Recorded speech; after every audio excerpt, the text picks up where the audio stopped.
Hi, this is Rachelle from 5 out of 4, and I am going to show you how to grade your Bridget skirt with the pleats. So I am a size small waist, and when I use the fitting method in the fitting guide of the tutorial, I have an extra large tush. This is probably more grading than most people will need to do. I have to go from a small waist all the way to an extra large hip. I also have the widest part of my hip is lower down in the saddlebag area, I guess is what you'd call it. So I have moved my hip curve down to accommodate the widest part of me. I've also made this grade on the back piece as well as the side piece.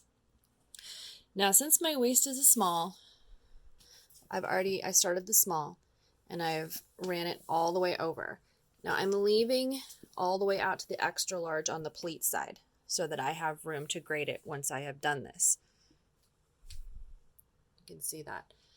So when you have your side front piece, you're going to use the size of your waist. So I have a small on that side, and I've only graded out here.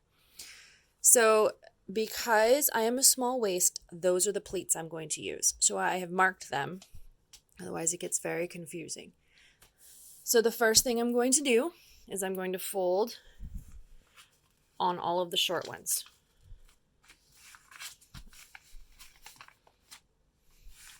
You do it wrong sides together, just like you will with your fabric.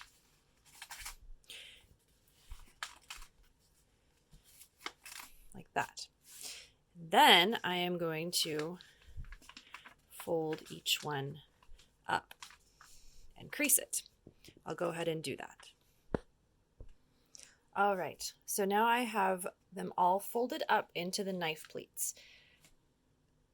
You'd use the same instructions as you would if you were doing fabric, and that is in the tutorial in creating the skirt.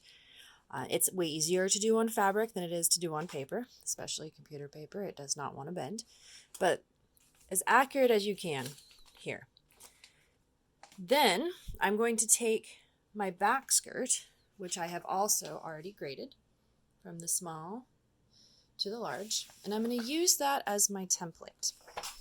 So I'm going to line up the top of the waist the edge of and I'm going to bring it down to line it up with the outside. And I'm going to draw that line.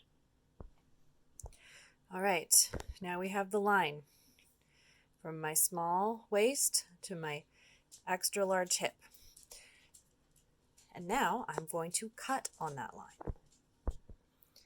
So you can see I've cut it while keeping all the pleats still together.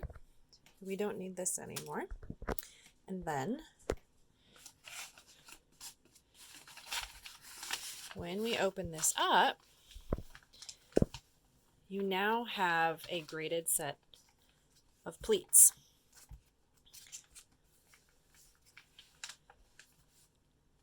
So then you go right ahead and you use these new, sorry, it's not quite open all the way here, stubborn paper. Oh, so there's a little bit, just snip that off. I got stuck in